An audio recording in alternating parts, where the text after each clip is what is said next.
Hello, my name is Ángela Gómez. I am Research Coordinator for La Liga Contra la Violencia, Vial, and I'm here to share the results of our latest study, Road Safety for Children and Adolescents in Colombia, a Poverty Trap. First thing we wanted to do for this study was to characterize the population of children and adolescents in Colombia. According to the National Department of Statistics, for 2023 in Colombia we have over 52 million people, out of which 27% are aged between 0 and 17. This population is located in 28% in rural areas and 72% in municipal centers. Regarding the distribution of the age ranges that we chose, we have the range from 0 to 4, 5 to 9, and 10 to 14 with a very similar participation, and we have the 15 to 17 years old range, which is a little less wide and has less participation of 17%. Next thing we wanted to know was how many of these children and adolescents are enrolled in the school system, finding that almost 10 million kids are enrolled in the formal system in 2022. Out of those, 24% go to school in a rural school and 76% go to school in the urban sector.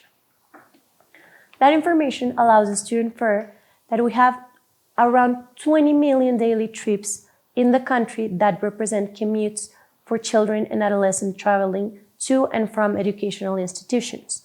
1 out of every 4 of these trips takes place in Bogota or Antioquia, and 1 out of every 2 takes place in the Andean region. Around 15 million of these trips take place in the urban zone. Next thing we wanted to do was to assess the most common causes of non-fatal fatalities in the country, finding that in the group from 1 to 4 years old, land transportation events are the 8th cause of non-fatal fatality, and in the group from 5 to 14 years old, it is the 2nd cause of death among all causes.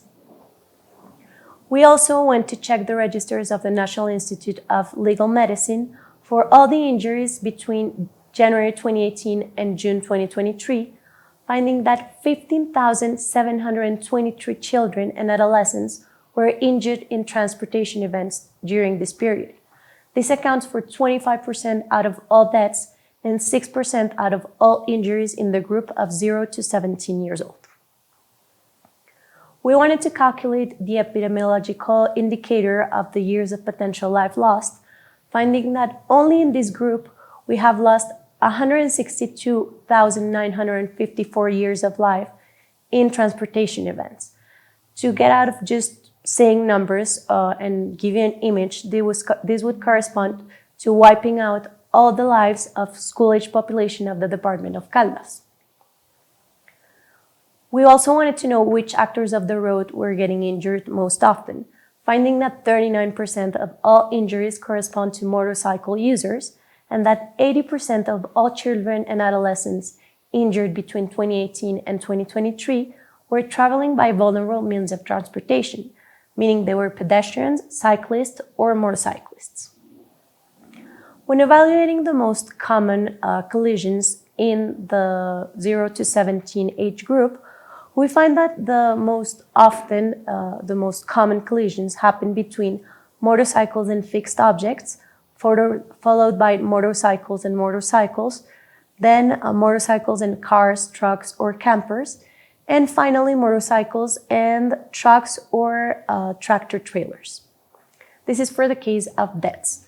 In the case of non-fatal injuries, we found that the most common collision happens between motorcycles and cars, trucks, or campers. The second one would be between motorcycles and pedestrians, and the third one between motorcycles and other motorcycles. So we see another vulnerable actor of the road that is showing up here in the collisions with motorcycles, which is the pedestrian. Having this idea of who is the population of children and adolescents in the country and how road crashes are affecting them, we moved on to evaluating the vehicle fleet of motorcycles in the country, how it's growing, and how it's related to road crashes in Colombia. First thing we did was assess the growth of the vehicle fleet of motorcycles. As you can see on the slide, it has a very, very fast and important growth in between 2005 and 2023. We wanted to go back to 2005, which is because that's the year where the National Institute of Legal Medicine first issued the epidemiological alert regarding the road crashes and motorcycles. We can see that this growth is much bigger than the one for light and heavy vehicles, and that by 2022, 61% of the registered and active fleet in the country corresponded to motorcycles. This amounts to around 11,000 units, and the ones that are being purchased the most are the one with lower cylinder capacity. In particular, for 2023, we have 40% of new motorcycles with capacity between 111 and 135. And it's important to note that with the decrease of the cost for the insurance for this kind of motorcycles, these trends are going to keep growing.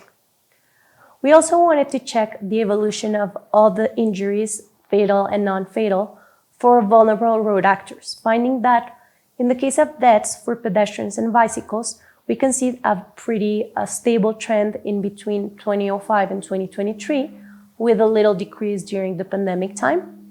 And in the case of injuries, we see a little decrease after the pandemic.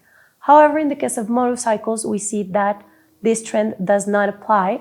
We have a number of deaths that continues to grow and a number of injuries that decreases a little bit, but this at the cost of an increase in lethality for these injuries.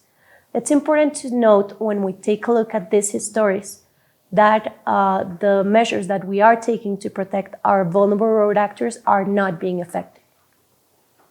Next up, we compare the evolution of the motorcycle vehicle fleet and the motorcycle injuries. As we can see, as the vehicle grows, our injuries are growing as well.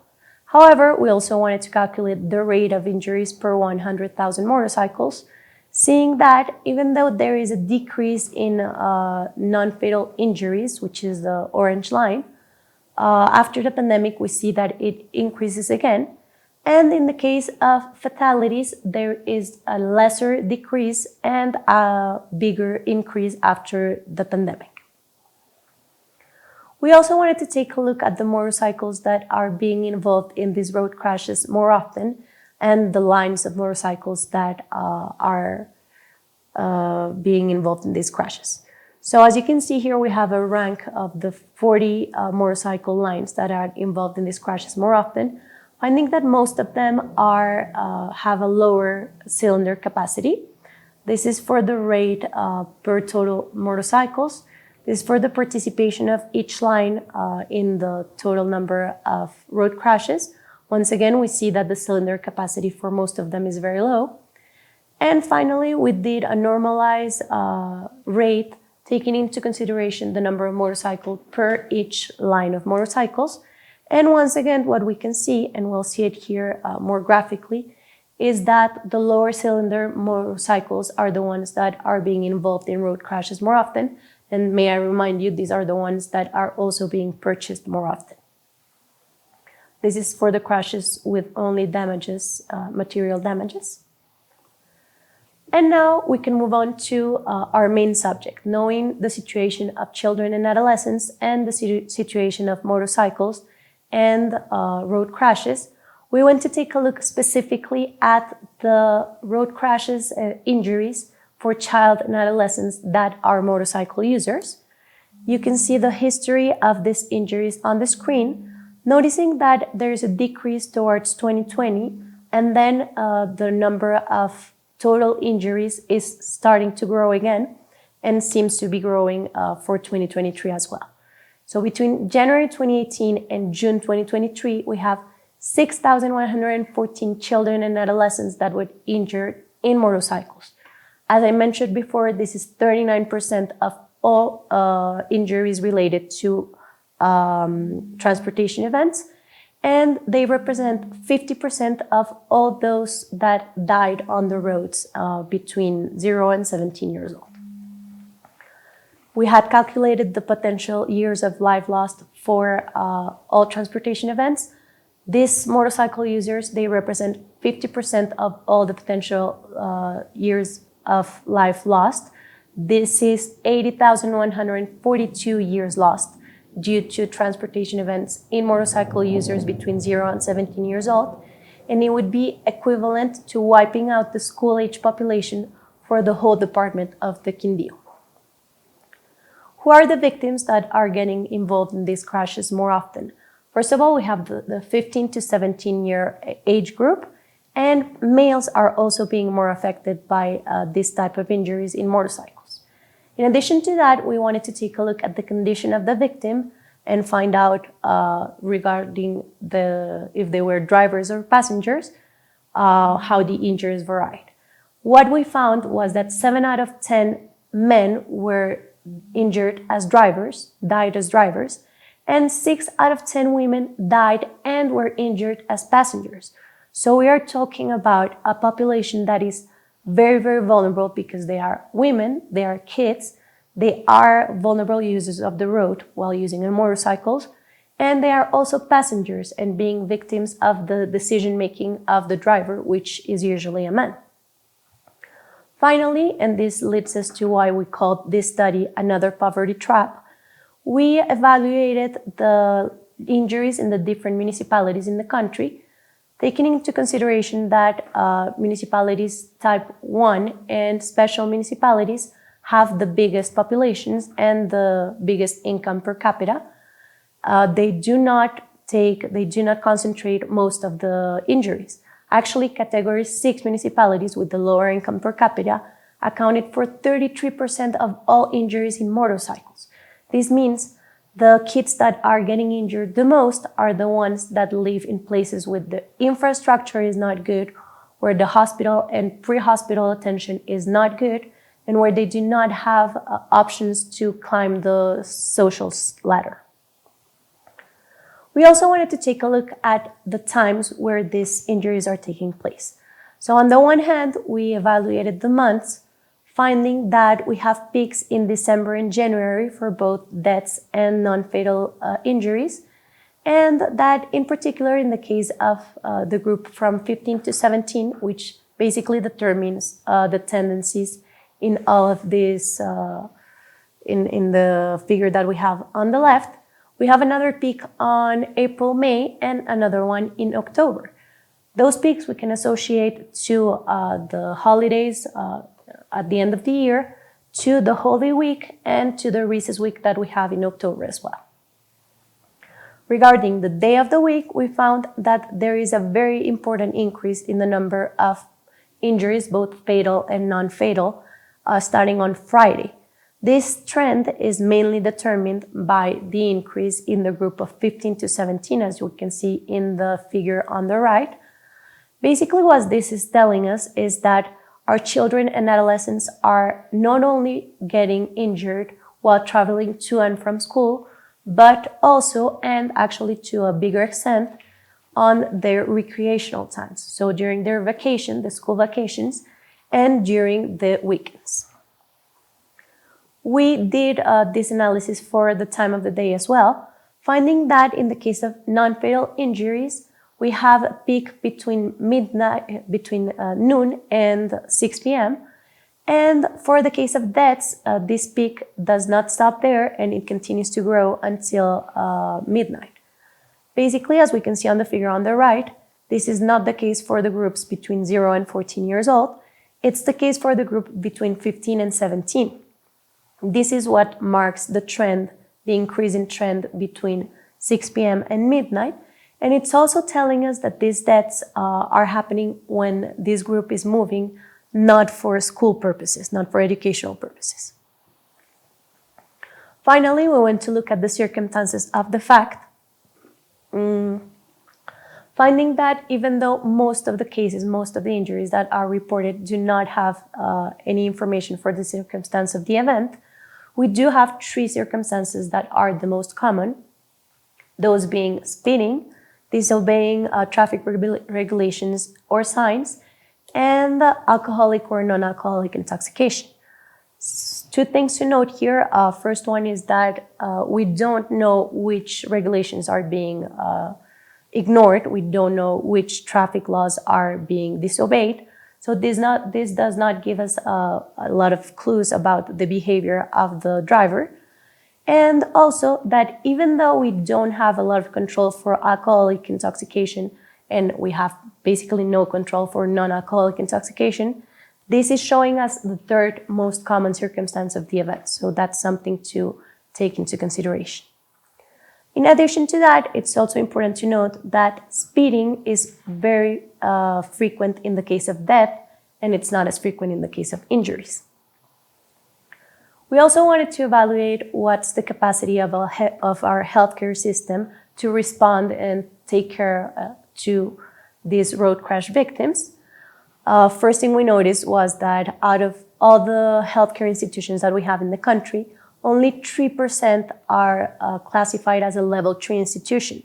Level 3 institutions are the ones that have the medical personnel and the equipment that is able to treat a serious trauma, which is often what results from road crashes. We also noticed that we put all this in terms of school children, that we have the department with the most healthcare institution is the archipelago of San Andrés, Providencia, and Santa Catalina, which has a rate of 34 healthcare institutions per 10,000 school children, which is not much. We took a look at how many pediatric hospital beds we have in the country, and this includes regular pediatric beds, pediatric intermediate care beds, and pediatric intensive care beds. And the sum of all these beds doing the rate per 10,000 school children is very worrying. We can see that no department in the country reaches 20 beds per 10,000 school children, and that a total of 20 departments in Colombia have less than 10 beds per 10,000 school children.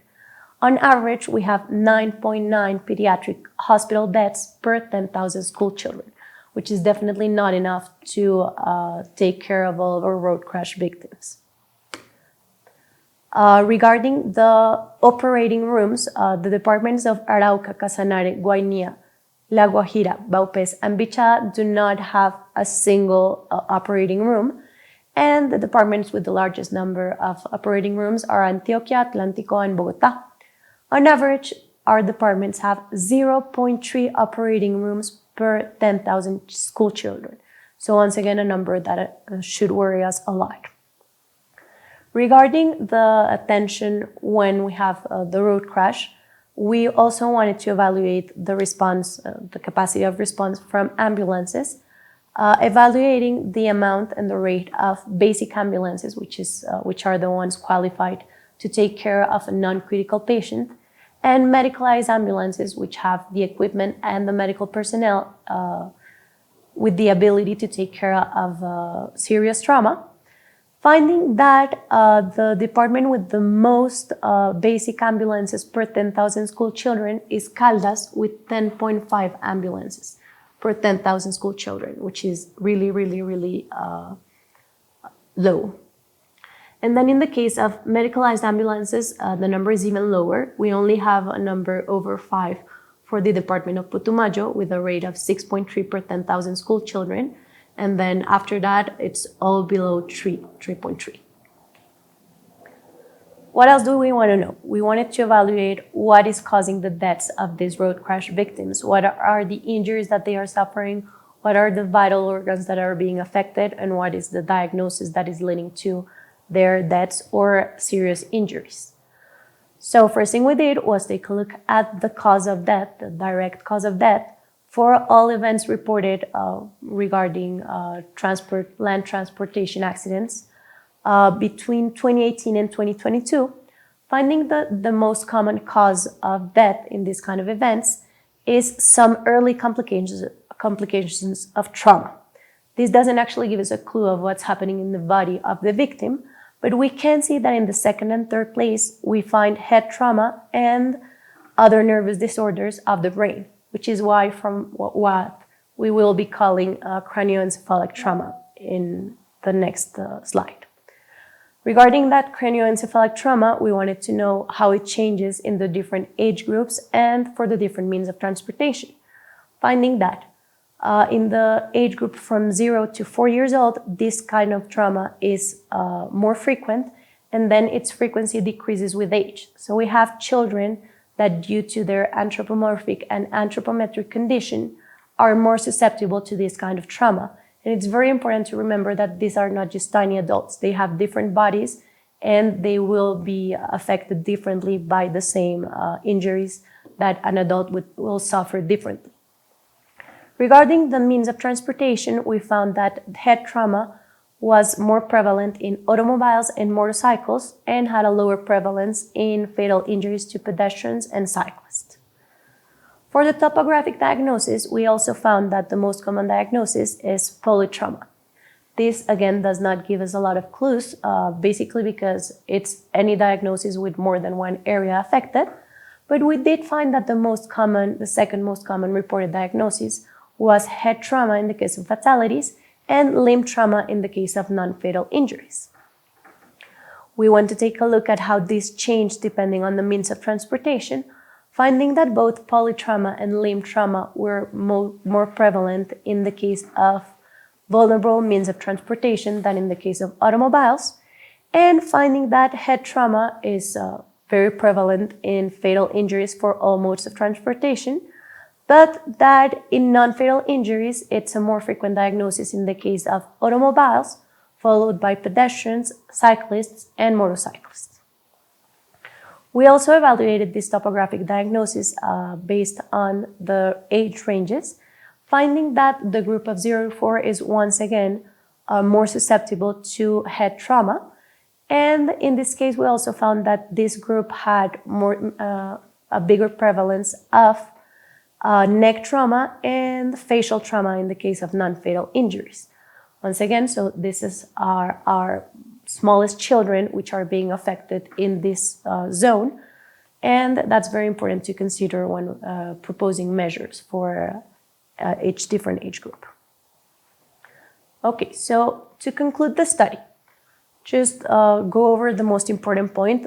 First of all, 20 million daily trips in the country correspond to, and this is only the trips that they have to make to and from educational institution, not counting any other kind of travel for the group of 0 to 17. Most of these trips take place in the Andean region and in the urban environment, something to also consider when proposing measures, which are not going to be the same in an urban environment than in a rural environment.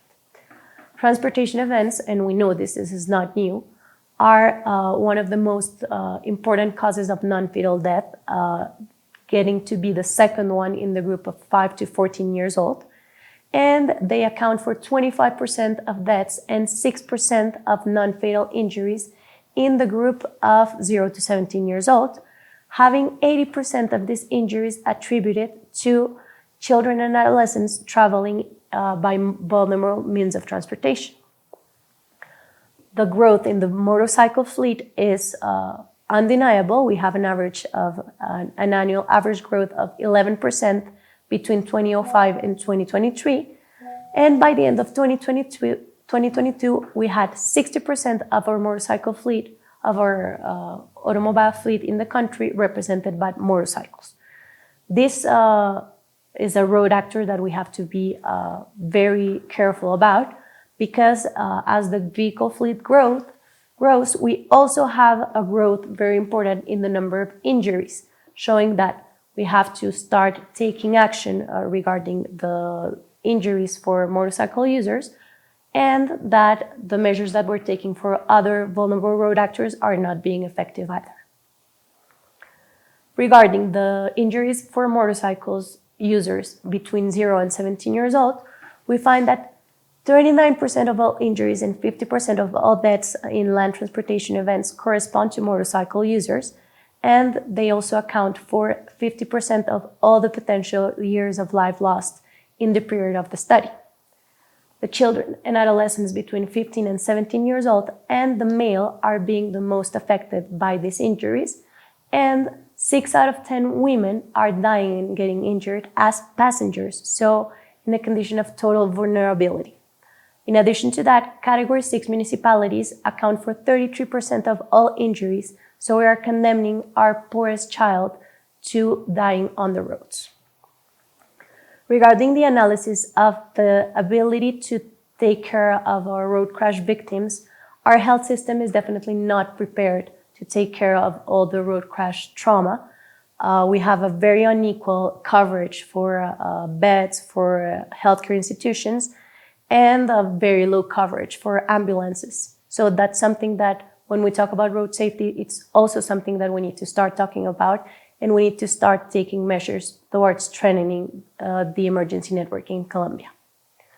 Regarding the areas of the body that are being affected by the road crash injuries, we do find that cranial and cranioencephalic trauma are among the most frequent causes of death and the most frequent topographic diagnosis in the fatal injuries. And we find that in the case of non-fatal injuries, the most common diagnosis after polytrauma is limb trauma. In addition to that, it's important to note that these diagnostic topographic are going to be changing depending on the gender, the means of transportation, the condition of the victim, and even the circumstances of the fact. So this is just the tip of the iceberg, and it's important to continue the research on that end to continue understanding how these injuries can change depending on the conditions and start taking measures that are adapted to those findings. Thank you very much.